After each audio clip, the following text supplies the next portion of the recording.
Bonjour à tous, cette semaine on se retrouve de nouveau chez MG Motor, la concession AMG de Charleville-Mézières du groupe Auto Bernard. Et cette fois, cette semaine, on a l'occasion de tester la MG EHS version 2024. Ici, il nous propose la version Luxury. Donc, comme d'habitude, on va aller se balader un petit peu, on va regarder un petit peu ce que ça donne et voir un peu parce que cette voiture, elle a quand même pas mal changé. Il y a celle précédente qui est derrière, on en parlera peut-être un petit peu après sur la conclusion, quand on regardera un petit peu les deux, peut-être l'une à côté de l'autre.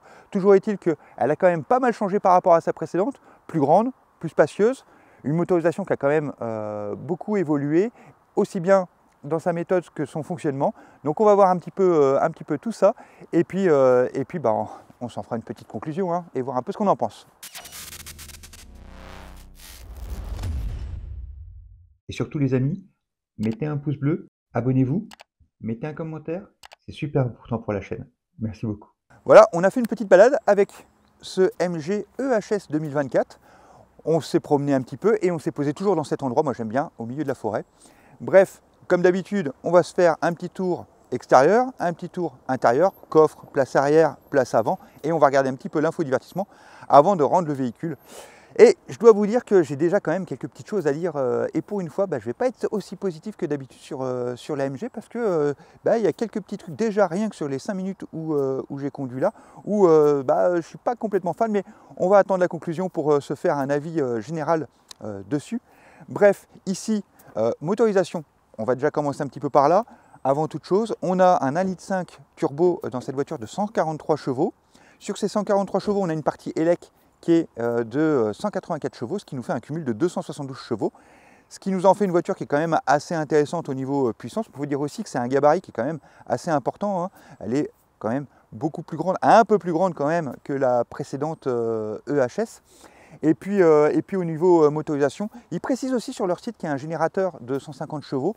Bon, générateur, c'est un peu vague, mais c'est sûrement le système pour récupérer l'énergie essence qui va recharger la batterie en cours. Qui est une chose qui n'est pas forcément, je rappelle la voiture est en plug-in, donc qui n'est pas forcément intéressante parce qu'il faut savoir que si vous allez utiliser ça, la voiture va beaucoup consommer, alors que l'intérêt quand même sur une plug-in, c'est quand même de fonctionner le plus souvent en électrique et du coup d'éviter d'avoir à trop recharger. D'ailleurs, en parlant de recharge, du coup, sur cette voiture, on a une batterie de 21,4 kWh, qui est plutôt intéressant parce que précédemment, sur l'ancien, on avait une batterie de 16,6. Ici, 21, ça nous donne une autonomie théorique de 100 km. On ne le verra pas ici parce qu'on n'a pas le temps de faire un essai routier vraiment important, mais dans les faits, normalement, on va peut-être plutôt être autour de 80-85 selon le concessionnaire, en sachant que précédemment, on était à 49 km sur l'ancien, qui là était réel. Bref, attaquons directement le petit tour. On verra peut-être un petit peu en détail cette partie motorisation et ce fonctionnement. Si on s'attarde sur le physique et l'esthétique de cette voiture, et finalement, on a un mix un petit peu, on a les nouvelles lignes de chez MG, on se retrouve avec une calandre à la MG3 ou à la MG ZS 2024. Sur cette calandre, on retrouve un petit peu les mêmes signes. Par contre, on va retrouver sur le dessus, ici, une ligne qui va plus nous faire penser au Marvel. D'ailleurs, finalement, il n'est pas très loin de remplacer ce Marvel, puisqu'au final, c'est un peu un Marvel hybride, puisque le Marvel n'est qu'électrique. Ici, on se retrouve, vu le gabarit du véhicule, avec une voiture quand même qui est assez imposante. Et je pense qu'il y a cette volonté de jouer sur la cour du Marvel, ou en tout cas d'en faire un Marvel plus plug-in. Si on s'attarde un petit peu sur le côté maintenant, on est en jaune 19 pouces sur ce véhicule. On a ici une version Luxury. Ah oui, je ne l'ai pas rappelé, mais on est comme sur l'ancien ZS, on a une version confort et une version Luxury. On n'a pas de version standard. Après, dans les faits, au moins c'est simple et c'est clair. Le véhicule, on est sur une longueur de 4,67 m. 4,67 m, ça veut dire qu'on est 6 cm de plus que l'ancien, ce qui nous en fait un véhicule quand même qui a, comme le MG GS qu'on a fait précédemment, qui a grandi. On peut noter que l'empattement, il fait d'1,77 m. On a gagné aussi 5 cm au niveau. On verra si, du coup, l'espace intérieur y gagne et est plus intéressant. Concernant la ligne du véhicule, finalement, on est sur un gros SUV. On dirait un petit peu, ouais, il y a un petit effet Tucson hein, qu'on peut noter avec notamment ces barres grises qui redescendent un petit peu ici. Sinon, pas grand chose d'autre à dire si ce n'est que comparé au MGZS où je trouvais qu'on avait des grandes parties vitrées qui étaient intéressantes, ici on est quand même sur un véhicule qui se veut beaucoup plus massif, beaucoup plus imposant, et donc résultat on se retrouve avec des portières qui sont quand même assez grandes et des surfaces vitrées qui sont beaucoup plus petites comparé au MGZS que c'était quelque chose que je trouvais plutôt intéressant. On le verra quand on ouvrira la porte, mais on a un petit comme marchepied qui est d'office dessus, en tout cas je ne sais pas s'il est sur la Confort, ça sera vérifié, mais il est sur la version Luxury. Dans les faits, on va le voir quand on ouvre la portière, bah, c'est esthétique, mais pas vraiment très intéressant et très pratique. On a une petite ligne ici, alors elle est texturée, elle est plutôt sympa, mais pareil, c'est rigolo, mais ici, on aurait l'impression qu'il y aurait une petite caméra ou quelque chose, mais finalement, dans les faits, j'ai l'impression qu'il n'y a rien du tout. Et je n'ai pas réussi à me le faire confirmer si c'était un capteur ou quelque chose. Mais en tout cas, ici, on a un petit élément où ouais, ça rajoute un truc au véhicule, mais en même temps, on ne sait pas trop à quoi, quelle est la valeur de cet élément. Esthétiquement, ouais, je suis un peu plus clivant sur le traitement et sur la ligne et comment sont traités justement ces appendices ou ces petits rajouts, comme le marchepied ou cette petite chose. On se retrouve avec des poignées de porte qui sont similaires à la MG4 ou MG3, etc. Donc on reste sur quelque chose qui est un peu classique chez MG. On a ici une trappe, alors trappe électrique, on verra, on en parlera peut-être un tout petit peu après, ou alors on peut même en parler maintenant parce qu'au final, c'est pas très compliqué, hein. On est sur une simple prise T2 et sur cette prise, on pourra recharger la voiture à maximum 7 kW. Donc, sachant qu'on a une batterie de 21,4 kWh, ça veut dire qu'on rechargera en 3-4 heures à peu près la voiture complètement.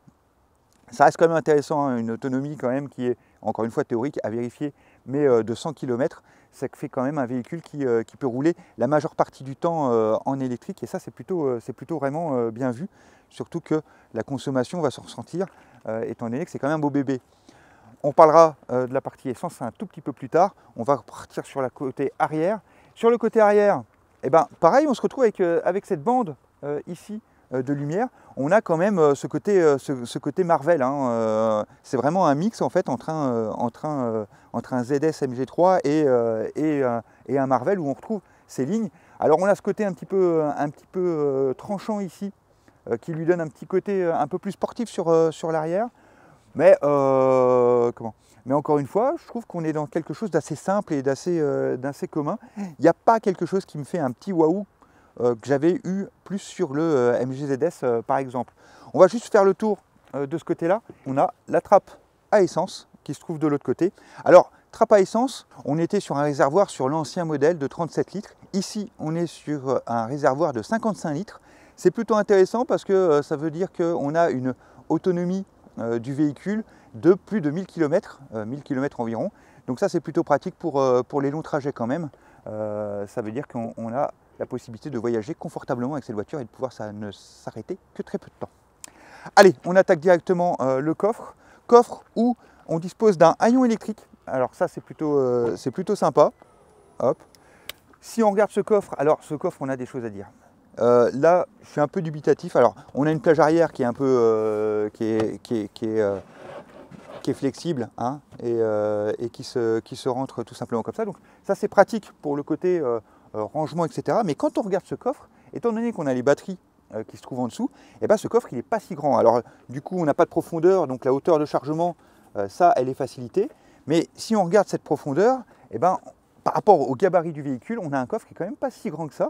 Pour rappel, on a un coffre d'une dimension de 441 litres et à comparer avec le MG ZS 2024 qu'on a fait, qui est un petit peu plus petit et qui lui a un coffre de 443 litres, donc 2 litres de plus sur un modèle qui est un peu plus petit. Ici, c'est vrai que je trouve que c'est un petit peu une faiblesse du véhicule parce qu'on se serait attendu à avoir un coffre quand même plus imposant comparé au gabarit du véhicule. Est-ce qu'on le gagnera sur les places arrière? Ça, on va le vérifier un peu après. Si on regarde ce coffre, qu'est-ce qu'on a dans ce coffre? eh ben, on a une trappe. Alors sur le dessous, pareil, regardez, c'est quand même juste un petit flexible. On nous habitue à quand même des planches un peu plus épaisses chez MG. Sinon, bah, on a des bacs de rangement. Alors vous voyez, on a un bac, mais si on l'enlève, on se retrouve sur directement les systèmes. Donc ce n'est pas à trop bouger en fait. On n'a pas de.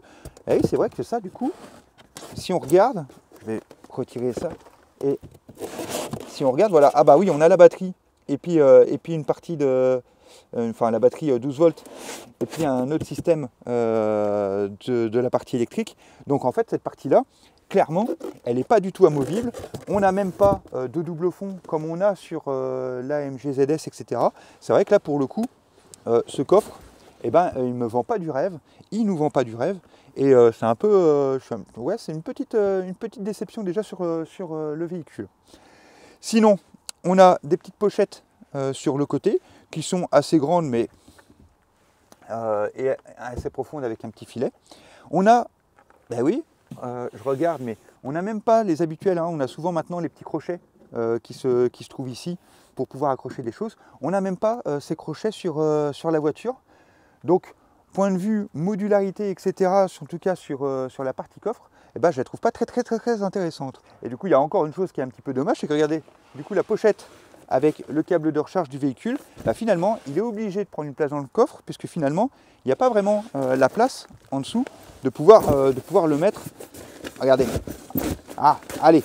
Si on l'enlève de cette pochette et qu'on le force bien, peut-être qu'on peut réussir à le mettre, mais sinon, voilà, c'est pas totalement prévu pour, alors que c'est la pochette officielle de chez MG pour la voiture. Donc finalement, on est obligé de le laisser dans le coffre, on perd un petit peu de place, et ça, c'est quand même bien dommage. On va tout de suite baisser les sièges pour voir un petit peu ce que ça donne. Je le fais d'ici. Alors ça, c'est pratique quand même de pouvoir le faire aussi d'ici. Je ne vais pas retirer la plage arrière, mais si on regarde la globalité, bah, grâce à la taille du véhicule, on se retrouve quand même avec un espace à l'intérieur qui est assez intéressant. On n'a pas un plancher complètement plat, mais ma foi, ça fait le job quand même. Hop, voilà, on a remonté les sièges, je ferme le coffre et on attaque la partie arrière. On va voir un petit peu ce que ça donne en espérant qu'on y gagne beaucoup. Souvenez-vous, le MG ZS, c'était la même chose par rapport à l'ancien et par rapport au 2024. On avait perdu un petit peu de dimension de coffre, mais finalement qui est quand même plus grand que celui-ci, mais on avait gagné en habitabilité à l'arrière. On va voir ce que ça donne sur celui-ci. Alors, portière quand même qui est assez massive, comme je le disais dans l'extérieur, hein. On a vraiment une grosse partie avec finalement une partie vitrée qui est quand même assez petite. Alors, pour rentrer à l'intérieur, pareil, je vous disais, le marchepied, au final, c'est vraiment quand même du gadget parce qu'il ne sert pas à grand-chose. Par contre, c'est vrai que là, ah oui, ok. Là, quand même, effectivement, en partie arrière, on a quand même vraiment beaucoup de place. Regardez, je fais 1,80 m, le siège avant est réglé pour ma conduite. Et regardez l'espace que j'ai. J'ai un espace qui est quand même vraiment important. Et du coup, ça donne et des sièges qui sont vraiment ouais, plutôt confortables aussi. Donc franchement, à l'arrière, on a beaucoup de place. Mais personnellement, j'aurais peut-être préféré avoir un petit peu moins de place à l'arrière et avoir un coffre un peu plus grand. Bon, c'est des choix, mais c'est vrai que c'est quelque chose que je trouve un petit peu dommage. Je suis quand même assez négatif hein, sur cette voiture pour le moment. J'avoue que je suis moins charmé alors que je l'étais beaucoup sur le MG ZS. Ici, le EHS, il me met un petit peu plus comment ? Il m'embête un petit peu plus. La portière, on verra du côté conducteur, mais ici, sur l'arrière, en bas, on a simplement un vide-poche. Hein, et puis sinon, on a une portière qui n'est pas moche, hein, mais qui est au final très simple. Je vous propose de faire le tour. On va regarder un petit peu plus en détail l'arrière. Alors, l'arrière du véhicule, qu'est-ce qu'on peut noter donc, on note qu'on a une place qui est quand même très importante. On a du coup quand même 3 vraies places. Alors on a un petit tunnel mais normal, hein. Je rappelle qu'on n'est pas en full électrique ici. Je note directement, regardez, la petite tunnel. Alors comme sur le... Ah bah non, on a 2 USB ici. Ça c'est plutôt sympa, mais c'est des USB 3, c'est pas des USB-C. Alors là en 2024, c'est vrai que ça aurait été quand même sympa d'avoir de l'USB-C plutôt que de l'USB 3. Bon, il y en a quand même 2, c'est déjà pas mal. Et puis on a un petit aérateur au-dessus. Bon, qui est pareil, du coup c'est dommage. Ah si, il y a 2 positions, donc c'est un seul comme ça visuellement, mais finalement on peut l'orienter, donc c'est 2 petits aérateurs. suis pas sûr que ça puisse faire énormément de choses, mais en tout cas, il y en a un ici. Les rangements, on a juste 2 aumônières derrière chaque fauteuil. À part ça, il n'y a pas énormément de superflu dans cette voiture. C'est juste, on peut vraiment noter cette place qui est assez importante. Les sièges, ils sont assez jolis. On reverra à l'avant, mais c'est vrai qu'ils sont sympas avec une petite texture alvéolée. Mais ils sont sans doute respirants, mais ils ne sont pas ventilés, hein. Alors, on a sur la partie centrale un petit accoudoir. Ça, c'est toujours sympa. Avec deux portes gobelets. Bon, il est petit, mais bon, il est quand même confortable. Mais il n'y a pas d'autre chose dessus. Ça, c'est dommage. J'aimerais bien des fois. Bon, là, au moins, on en a un. Si je me rappelle bien, sur le ZS, on n'en avait pas. Ça, c'était un petit point qui était dommage. Toujours est-il que je trouve ça un petit peu dommage des fois qu'ils n'aillent pas plus loin sur cette partie-là des voitures, dans le sens où avoir un petit, ou c'était le Scénic, hein, je crois, qui avait un petit jeu pour poser son téléphone ou sa tablette d'une certaine manière. Je trouve qu'on devrait plus exploiter cette partie-là comme l'a fait Renault sur la Scénic. Sinon, on n'a pas de trappe, je vérifie quand même, mais non, on n'a pas de trappe à ski. Donc, en fait, voilà, c'est à peu près tout ce qu'on a à l'arrière. Pareil, je note une chose parce que c'est quelque chose que j'avais bien aimé dans le MG ZS 2024, c'est qu'on avait quand même une profondeur qui était intéressante au niveau de la plage arrière. Ici, on a une plage arrière qui est souple, et 2, on a un profil qui est quand même un peu coupé, hein. Donc au final, on a moins de place pour jouer sur la plage arrière et l'utiliser en un petit espace de rangement. Hop. Donc par contre, très facile de ressortir du véhicule, ça c'est plutôt un bon point. On va attaquer l'avant, on va regarder un petit peu ce que ça donne, et comme d'hab, on va regarder déjà un petit peu cette portière qui est quand même très massive et qui est quand même très lourde. Encore une fois, surface vitrée, je trouve un petit peu dommage, j'aime bien sur les ZS que le fait qu'elle soit bien grande. Concernant la portière, on se retrouve avec du plastique, mais qui est légèrement moussé sur toute sa partie. Ici, plus dur, mais avec un petit jeu de texture. Et puis ici, on se retrouve avec une matière qui est quand même un petit peu douce. Et ça, c'est plutôt confortable. Ici, on a un petit peu d'alu brossé, avec simplement l'ouverture et la fermeture centralisée qui se trouvent ici, finalement, comme sur la MG4. On a un petit alu brossé pour la poignée. Sinon, on se retrouve avec les haut-parleurs en partie basse ici. On a un autre, le petit tweet, qui se trouve ici, juste au-dessus. Et puis, ça nous fait une poignée qui est plutôt confortable quand on est à l'intérieur. Et donc ça, c'est quelque chose que j'aime quand même bien. Sinon, en bouton sur cette portière, on a simplement les lève-vitres pour les 4, qui sont des boutons qui sont vraiment plutôt simples. Et puis le contrôle pour les réglages du rétroviseur. Sinon, l'intérieur du véhicule, bon, pareil, on a ce marchepied où au final, je ne suis pas sûr de l'utilité parce que la voiture en plus, là, de mon 1m80, elle n'est pas si haute que ça, hein. Elle a perdu 2 cm par rapport à l'ancienne en hauteur. Bon, ça c'est un détail, c'est pas très important. Mais du coup, ce marchepied, vraiment, à part si on fait 1m20, je vois pas trop, et encore, je comprends pas trop son utilité, à part peut-être un côté esthétique. On a des sièges réglables.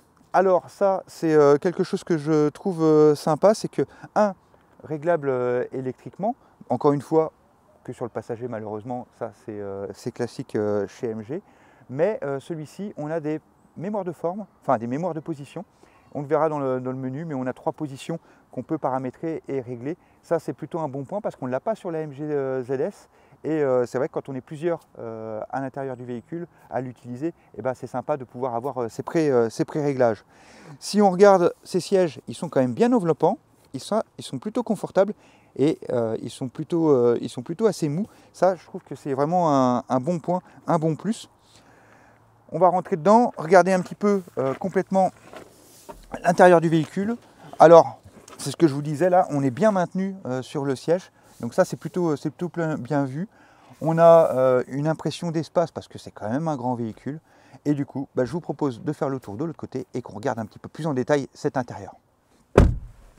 Donc, nous voilà à l'intérieur du véhicule. Je vais directement l'allumer, histoire qu'on ait des petites choses qui s'affichent sur l'écran. Et on va d'abord, avant tout, faire un tour de l'intérieur du véhicule. Intérieur du véhicule, bon, comme je vous disais, on a pas mal d'espace, c'est assez spacieux. Par contre, directement, premier coup d'œil, il n'y a pas beaucoup d'espace de rangement. Si on regarde bien, c'est vrai qu'il n'y a pas énormément d'espace. On va faire comme d'habitude, on va remonter un petit peu cette planche de bord et on va regarder un petit peu tout ce qu'on a. Ici, on a un accoudoir où quand on regarde, bah, on a un petit vide-poche, mais c'est pareil finalement. Il est quand même assez petit ce rangement. En plus, il n'est pas très très profond finalement. Sûrement encore une fois parce qu'on a peut-être quelque chose qui passe en dessous comme la transmission. Je ne vous l'ai pas dit sur la partie moteur, mais on a 2 vitesses. Autant sur la MG3, on avait 3 vitesses. Ici, sur ce EHS, on a 2 vitesses. C'est un détail parce que de toute façon, on est automatique, on ne le sentira pas. Mais voilà, comme ça, c'est dit en passant. Si on remonte encore un petit peu, on a ici un chargeur à induction. Alors ça, c'est plutôt pratique. Je trouve qu'on ait le chargeur à induction qui se trouve à cet endroit-là. Il est en plus, avec l'accoudoir, quand on le baisse, il est un petit peu rentré en dessous. À la façon, c'était quelque chose que je trouvais dommage sur le MG ZS, c'est que c'était les portes-gobelets qui étaient à cet endroit-là et que du coup, ça pouvait être gênant après, avec l'accoudoir. Par contre ici, le fait que ce soit le chargeur à induction qui se trouve à cet endroit-là, bah ça je trouve ça plutôt pratique. Parce que finalement, eh ben, au lieu de l'avoir ici qui nous dérange, il est positionné ici à cet endroit-là et il est bien en plus maintenu hein, comparé à la MG4. Ici on a bien des petits rebords, il est bien maintenu, donc ça c'est plutôt un bon point, j'aime ça. Si on continue et qu'on remonte un petit peu sur l'avant, donc on a un petit design d'alu brossé, mais vous voyez qu'on n'a pas de rangement autre sur cette partie-ci. On a un gros morceau qui est consacré à ce levier de vitesse qui, en plus, est pas si joli. Alors on a un petit effet ici avec un petit cuir, enfin un petit cuir vegan sûrement, ou simili-cuir ici, et qui fait une impression de levier de vitesse alors qu'on est sur simplement un sélecteur avant-arrière pour le R, le N et le D. On a le petit parking sur le côté. Pareil, on a un tout petit bouton, mais finalement, on prend beaucoup de place par rapport à tout ce qu'il n'y a pas ici. Si on redescend, on a le frein de parking ici, le petit bouton auto-hold, et puis ici, on a un bouton. Alors, un bouton pour faciliter les descentes. Ouais, bouton qui est en plus finalement pas très très utile sur cette PHEV dans le sens où avec la version avec l'électrique, on a deux positions de freinage régénératif, deux positions de freinage régénératif. Donc en plus, c'est pas très utile d'avoir ce bouton au final. Si on continue et qu'on remonte encore un petit peu, on a les porte-gobelets qui se trouvent ici. Porte-gobelets assez simple, assez basique. Alors à voir. Selon les bouteilles qu'on met, voir, je ne sais pas de bouteille avec moi de 50, mais voir si elle remonte et qu'elle ne se passe pas devant un petit peu les aérateurs. Et sinon, eh ben, on se retrouve ici avec deux USB. Alors pareil, c'est étonnant, autant sur la MG4 qui est sortie il y a 2 ans, on a un USB-C, autant là, encore une fois, on a deux USB 3 classiques. Ça, c'est un petit peu dommage dans cette voiture finalement, qui est 2024, de ne pas avoir d'USB-C, c'est ce que je disais déjà pour l'arrière.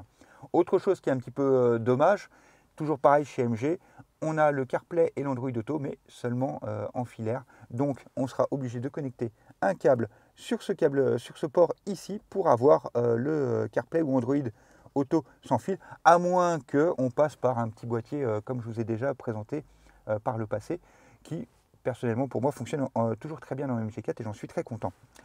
On a un petit allume-cigare, maintenant on dit plus allume-cigare, on dit prise 12 volts, qui se trouve ici juste au milieu. Et sinon, ben, c'est à peu près tout ce qu'on a sur ce tunnel. Donc, point de vue rangement pratico-pratique, ben, finalement pour un grand véhicule comme ça, ben, on n'en a pas. On a juste ces porte-gobelets. C'est tout ce qu'on a, puisqu'on a un vide-poche ici.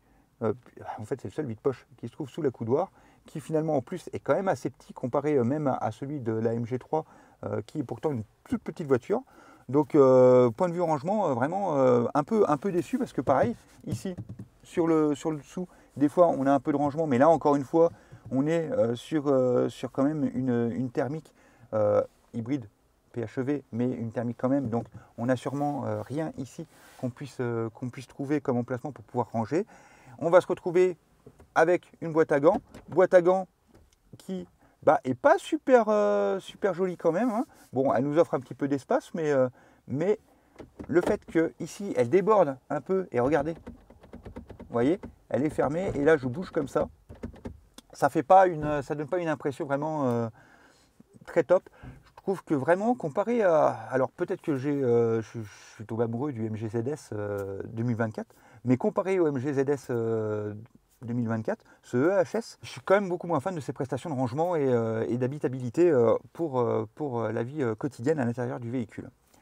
On va continuer, on va remonter encore un petit peu sur la voiture et là on se retrouve avec, on va déjà parler de ces deux écrans. Donc on a deux écrans de 12,3 pouces sur la voiture qui nous donnent une dalle qui est quand même plutôt intéressante et plutôt confortable. Mais ça, on va le voir un tout petit peu plus tard. On va se concentrer sur l'aspect esthétique d'abord de cette planche de bord où on se retrouve avec un petit peu de moussage ici sur tout le long.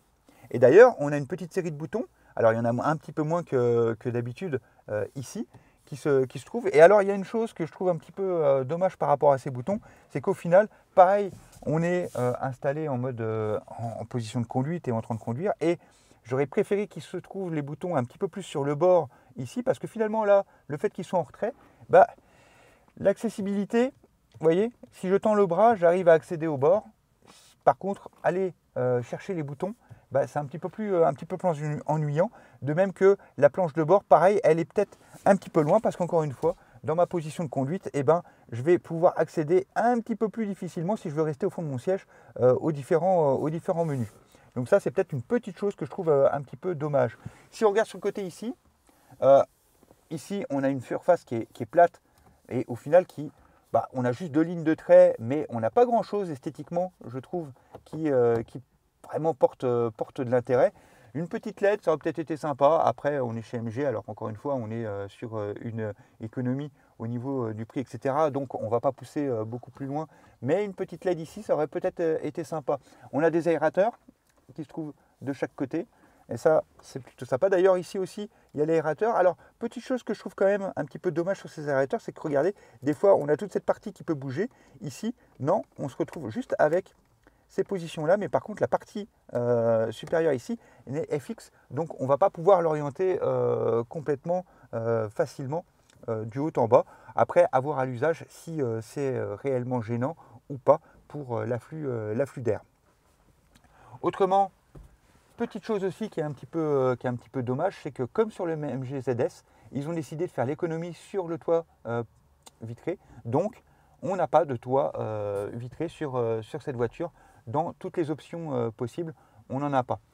En parlant d'options, on a quand même, donc, je vous ai dit, confort, luxury, et on a la possibilité d'avoir un intérieur marron sur cette voiture.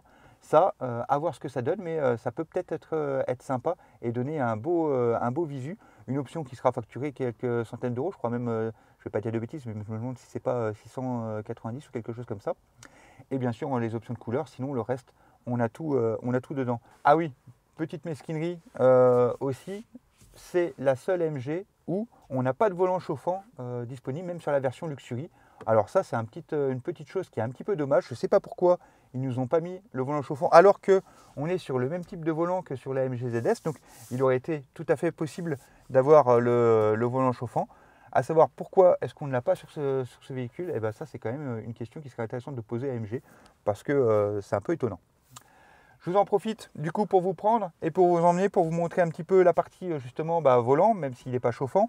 Et puis on va regarder un petit peu ces écrans en se concentrant d'abord sur l'écran du côté conducteur. Si on se concentre sur la partie volant et la partie du coup conducteur dans son ensemble, on se retrouve avec un volant qui est similaire à tout ce qui nous sont proposés MG. Et d'ailleurs on retrouve, c'est le même finalement que sur la MG ZS 2024. Petite chose, comme je vous l'ai dit, dommage, on n'a pas le volant chauffant, ça c'est quand même une petite chose qui est un petit peu bizarre, je ne comprends pas. Toujours est-il que du coup, on se retrouve avec les boutons pareil, ici le régulateur adaptatif et le bouton favori où on peut mettre un paramètre. Ici du coup, ce qui sera conseillé, ça sera de mettre sur celui-ci, on le verra dans le menu tout à l'heure, mais de mettre EV ou PHEV, parce que comme ça on pourra, c'est un simple bouton, passer du mode EV ou au mode PHEV. Mode PHEV qui nous permettra du coup de recharger un petit peu la batterie si nécessaire, et seulement si nécessaire. De l'autre côté, on va se retrouver avec toujours les menus plutôt pour l'infodivertissement et pour le contrôle de notre écran ici, ce superbe écran de 12,3 pouces. Ça, celui-là, par contre, c'est quelque chose que j'aime bien. On retrouve aussi un favori. Alors ici, justement, ça va être comme sur la MG4, on va plutôt mettre les modes de conduite parce que finalement, comme on l'a vu, il n'y a pas de bouton dédié, alors qu'il y en a un pareil sur la MG ZS. Donc ça, c'est un petit peu dommage. Avant de passer à l'écran, on regarde un petit peu de ce côté-là, et ici, on a un capteur de somnolence, alors qui se trouve ici à cet endroit-là, parce qu'elle est quand même bardée de capteurs, cette voiture. Et puis autrement, eh ben, on a un aérateur aussi de ce côté-ci, bien sûr. Et sinon, bah, c'est à peu près tout. On a la trappe à essence ici, qui sera réglable, et puis le réglage des phares, et puis pour l'ouverture du capot, bien sûr. Mais sinon, c'est un peu tout ce qu'on a. On a deux commodos, hein, pareil, classique, hein, du côté les phares, de l'autre côté tout ce qui est essuie-glace, etc. Voilà. On est chez MG et on n'est pas dépaysé par rapport à tout ce qui est commande au volant. L'écran, cet écran que je trouve plutôt sympathique, on a beaucoup d'informations dessus. On se retrouve avec la jauge à essence, hein, la capacité de batterie, le mode de régénération, et puis ici les puissances, hein, que ce soit électrique ou du moteur, avec le mode de conduite. Ici on aura le EV ou PH EV, et puis l'heure, et puis le niveau d'huile tout en haut. On a sur cet écran 3 possibilités de réglage. Alors, et on a deux petits rectangles qui nous permettent de nous avoir des informations qui sont plutôt sympas, je trouve, hein, parce que là, regardez, on a ces infos qui sont dans des petits carrés qui sont plutôt bien intégrés, je trouve, au véhicule. Ça, c'est quelque chose que j'aime bien. On a le petit bouton ici pour pouvoir varier. Regardez, j'appuie dessus et on peut varier sur le côté les informations qu'on va avoir, hein, flux d'énergie, la pression des pneus, la radio, le total cumulé. D'ailleurs, on va s'arrêter un petit peu sur le total cumulé, parce que regardez, hop là, je vous amène un peu plus près, mais on peut constater que par exemple, alors c'est pas moi qui ai roulé tout ça, hein, mais que la voiture elle a 617 km, là dans le total cumulé on a 584 km, et on peut regarder que la consommation elle est de 2,8 litres au 100. Bon, on peut déjà en déduire que la voiture a fait principalement de la ville et que de l'électrique, mais c'est plutôt intéressant quand même, parce que c'est quand même le but d'une PHEV de pouvoir rouler majoritairement en électrique. On va regarder tout de suite dans le menu ici à côté. Bon, là on est sur quelque chose. Allez, on va se faire l'infodivertissement en même temps. Donc ici sur l'infodivertissement, eh ben, on se retrouve avec un menu que l'on connaît, hein, c'est le menu classique de chez MG, donc qu'on retrouve sur la MG ZS, hein, et que je vous en ai fait d'ailleurs. Allez, je vous invite à regarder la vidéo du MG ZS, hein, où vous pourrez revoir un petit peu tout l'ensemble de cette petite chose. Là, on va se concentrer sur quelques petites choses qu'on a ici et qu'on n'a pas dans la MG ZS. Mais sinon, petit rappel quand même rapide, on a une petite barre sur le côté avec ou un accès facile aux différents paramètres, hein, que ce soit le home, le GPS, la musique, la ventilation, toutes les choses de la conduite et des réglages qu'on va aller voir d'ailleurs plus précisément dans un instant. Et puis on a le bouton, un petit bouton qu'on n'avait pas sur la MG ZS, qui nous permet d'accéder directement aux caméras arrière. Ça, c'est quelque chose qui est plutôt sympa, parce que sur la MG ZS on ne l'a pas, et résultat c'était un des boutons qu'on avait paramétré personnellement ici pour pouvoir y avoir un accès facile. Mais j'aimais bien, j'avoue, l'avoir sur le volant aussi. Là, ils nous l'ont rajouté dans cette petite barre de menu. Là où je veux aller, donc bon, il y a les petits widgets et tout ça, on va pas se promener là-dedans, on va vraiment se concentrer sur les 2-3 points que je trouve intéressants, qui changent par rapport à la MG ZS. C'est-à-dire que on va aller dans la voiture, la première chose que je vais faire, c'est sélectionner le grappe ici. Et le grappe ici, en fait, c'est ce qui va nous permettre de pouvoir moduler l'écran d'à côté, le 12 pouces ici. Donc, si on regarde ici, on a 3 thèmes. On a soit le thème vitesse, le thème carte, ou le thème conduite intelligente. Donc, si on regarde bien, hein, thème conduite intelligente, on va avoir tout ce qui aide à la conduite, etc., qui va se retrouver sur l'écran principal. Le GPS, eh ben, on va se retrouver avec le GPS. Et puis le thème vitesse, eh ben, finalement, on aura quelque chose d'assez simple avec la vitesse. En l'occurrence ici, c'est sympa, mais je pense que majoritairement, ça va être la carte qu'on va utiliser. Regardez, si je passe sur le thème vitesse, ici, hop, l'écran change et on a ces informations-là. C'est joli aussi, mais honnêtement, autant rester sur le GPS, qui est quand même beaucoup plus sympa visuellement, ne serait-ce que pour pouvoir se balader et se promener à l'intérieur. Si on redescend, on a le mode d'immersion aux instruments. Donc si, hop, on le désactive, ici on perd tous les petits carrés, ce qui nous donne du coup une carte plein format, et il suffit que je rappuie sur le bouton, hop, pour les faire réapparaître. De même que du coup, si on redescend, ici, on a tous les petits onglets que je vous ai montrés et que je vous ai partagé tout à l'heure avec le bouton sur le volant, qu'on peut très bien en fait à la volée enlever, ce qui fait que quand on ira dans le petit menu sur le volant, eh ben, on n'aura plus ces infos là puisqu'elles ne sont pas activées par défaut à l'intérieur. Voilà, ça c'était pour le petit menu de crap. C'est quelque chose qui change par rapport à et qu'on n'a pas sur les autres modèles, donc je voulais vous le partager ici. Autrement, pour le reste, il y a quand même beaucoup de choses. Je vous dis, on va faire très très rapide. La conduite. Donc la conduite, eh ben, on se retrouve avec les modes de confort.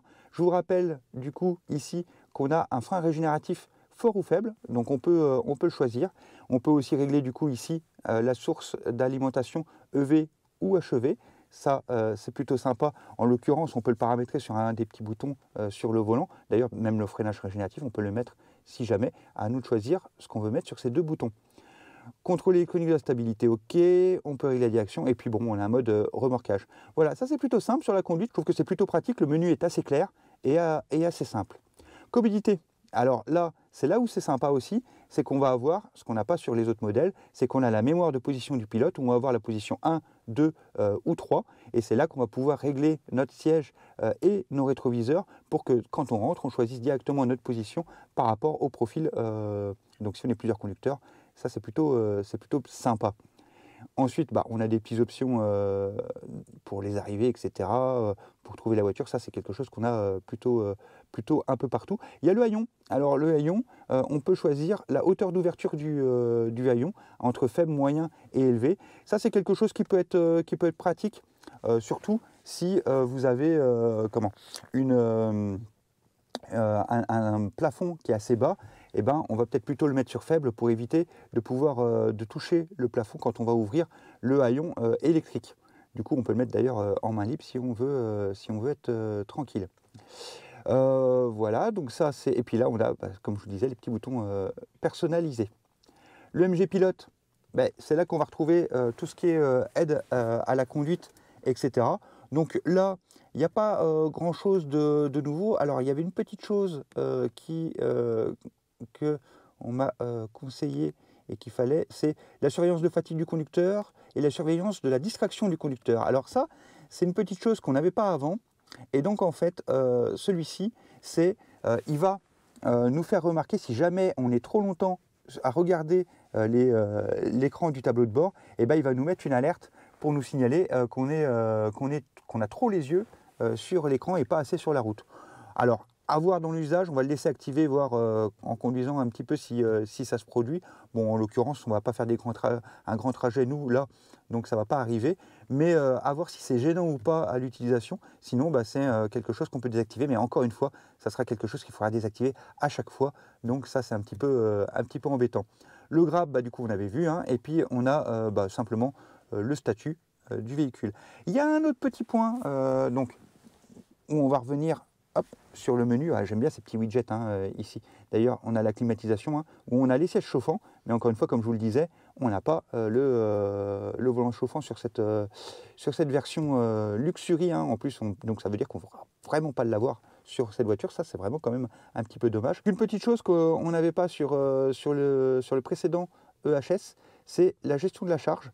Donc gestion de la charge où on va pouvoir régler le chauffage de la batterie intelligente, etc. D'ailleurs qu'on va pouvoir aussi avoir accès grâce à l'application eSmart sur son téléphone.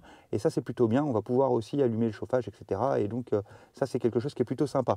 Voilà, on a fait un petit peu le tour de cette EHS au niveau de son intérieur et de son infodivertissement. Encore une fois, je vous invite à aller voir, si vous voulez vraiment avoir plus de détails sur le menu, à aller voir la MG3 ou ma vidéo sur la MG3 ou sur la MG ZS pour avoir un petit peu plus d'informations si vous voulez vraiment avoir plus de choses sur tout ce qui est menu de cet infodivertissement. Ces deux écrans 12 pouces, ça c'est la nouveauté qui est plutôt sympa. Personnellement, j'aime beaucoup, je le trouve très joli.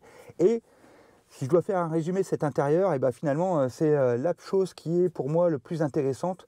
Mais sinon pour le reste, le menu, je l'aime bien, mais finalement, je préfère quand même l'intérieur de la MG ZS à celui-ci, notamment ne serait-ce que aussi pour tout l'aspect intérieur rangement. Ok, on a plus d'espace parce que la voiture est plus grande, mais dans les faits, je la trouve quand même un peu moins intéressante et modulable que la MG ZS.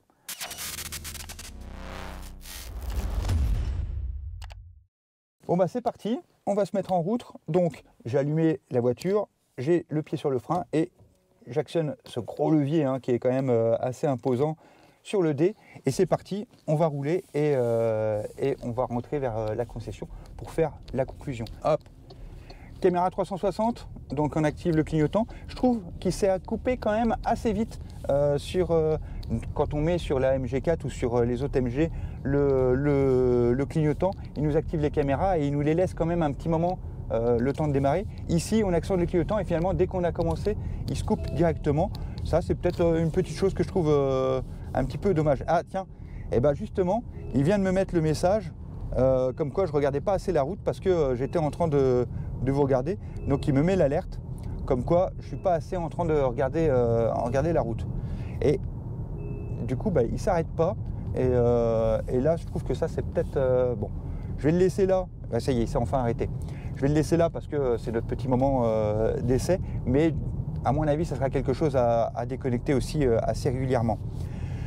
Sinon sur la voiture, sur l'impression, alors on est sur une voiture qui est quand même confortable, on a de l'espace. Vous voyez, il me met encore, s'il vous plaît, concentrez-vous sur la route. C'est assez désagréable. Bon, tant pis pour cette fois. Autrement, ce que je disais, c'est que la position de conduite est plutôt confortable. On est bien installé dans ce véhicule. On a vraiment de la place. Ces écrans sont superbes. Moi, j'aime bien cette grande dalle un peu à la BMW, là, où on se retrouve avec ces deux écrans qui sont quand même vraiment, qui prennent une belle surface et où on voit très bien ce qui s'y passe. Le fait d'être en EV, c'est plutôt confortable. Encore une fois ici, je ne vais pas m'attarder trop, c'est vraiment, on a fait le tour du véhicule, etc. Donc je n'ai pas assez de temps pour pouvoir faire un vrai essai sur la conso ou sur vraiment la manière de conduite, etc. de ce véhicule.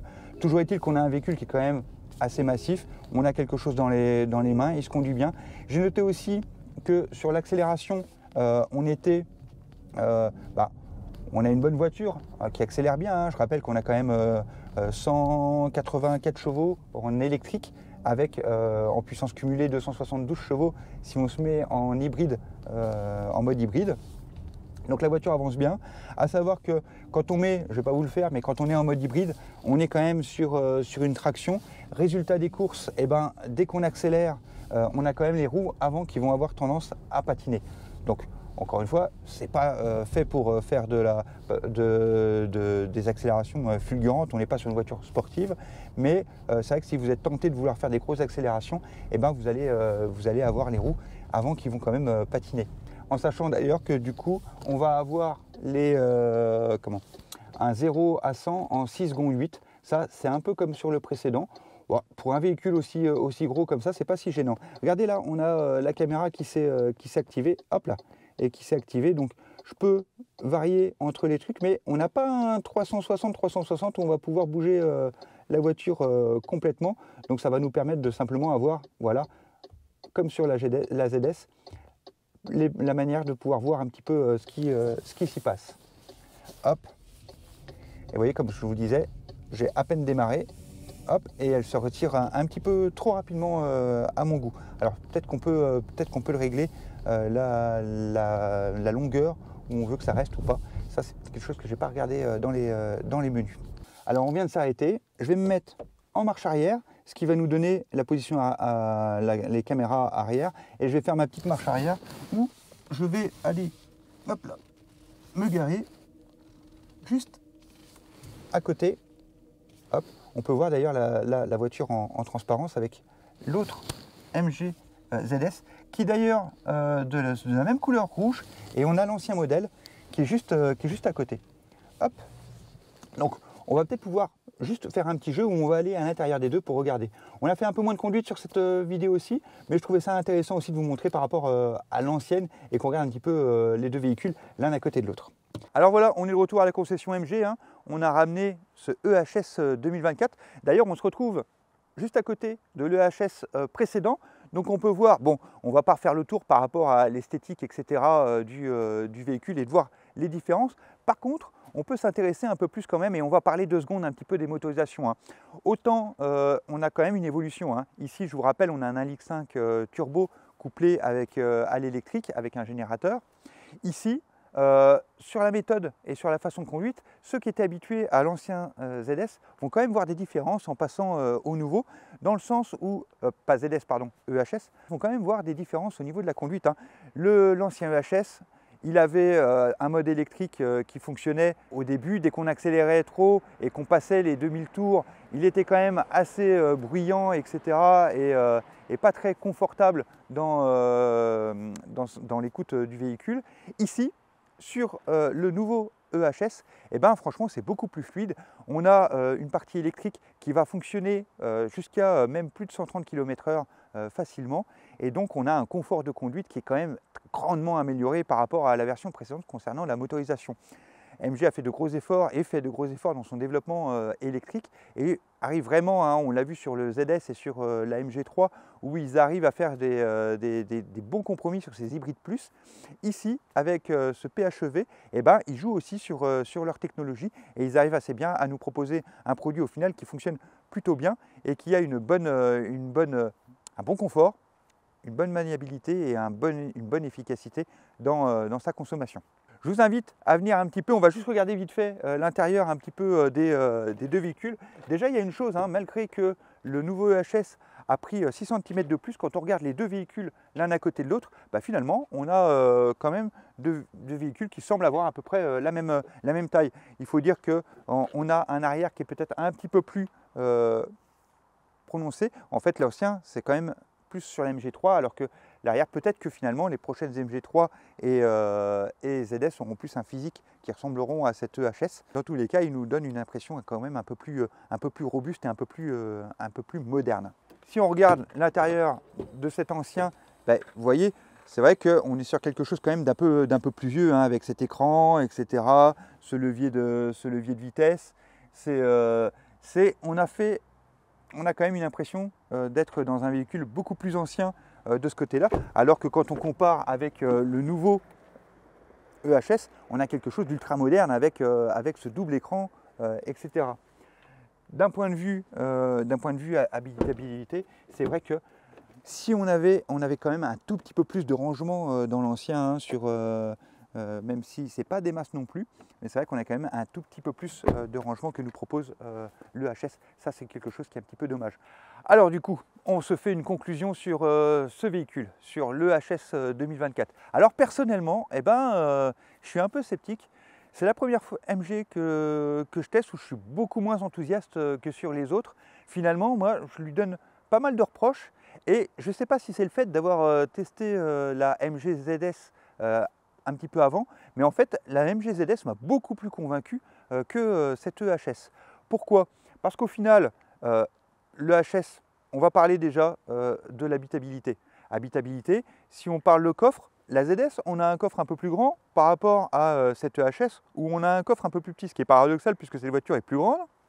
Si on regarde les places arrière, on a énormément de place à l'arrière de cette EHS, mais d'un autre côté, on n'a pas énormément de rangement.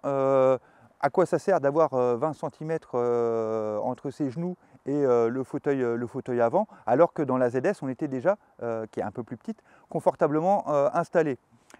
L'autre chose, c'est que, allez, on va lui donner comme atout à celle-ci son tableau de bord qui est vraiment superbe avec ce GPS qui est en frontale sur cet écran 12,3 pouces. Ça, c'est vraiment son atout.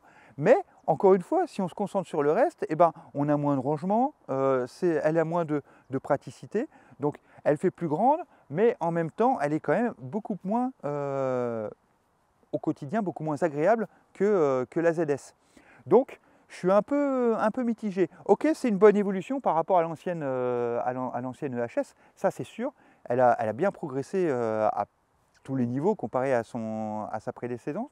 Mais d'un autre côté, je pense que si on doit faire un choix, eh ben, il faudra peut-être plus partir sur la ZS. En tout cas, je conseillerais bien aux personnes qui veulent ce véhicule d'aller aussi voir un petit peu la ZS, parce que finalement, ici, on n'a pas parlé du prix, mais on est sur une version à 30... alors, on a la Confort à 37 990 €, et puis la version Luxury qui est à 39 490. Alors elle a pris 2000 € de plus environ par rapport à sa précédente, mais c'est vrai qu'elle nous offre quand même beaucoup plus, à part ce volet chauffant qui manque sur la voiture, qui est quand même un petit peu dommage, mais elle nous offre quand même beaucoup plus, donc ça c'est un bon point. Mais si on la compare à la ZS, qui est quand même presque 10 000, même qui est 10 000 € moins cher, au final, personnellement, je préfère quand même la ZS. Alors vous allez me dire, oui, c'est pas la même chose, on a une plug-in hybride et puis on a une hybride plus. Oui, mais dans la pratique, je me demande si c'est quand même pas un peu similaire, ou en tout cas les différences d'utilisation ne devraient pas varier entre les deux. Donc personnellement, ouais, c'est une des premières fois où je dirais que moi j'irais plutôt sur la ZS.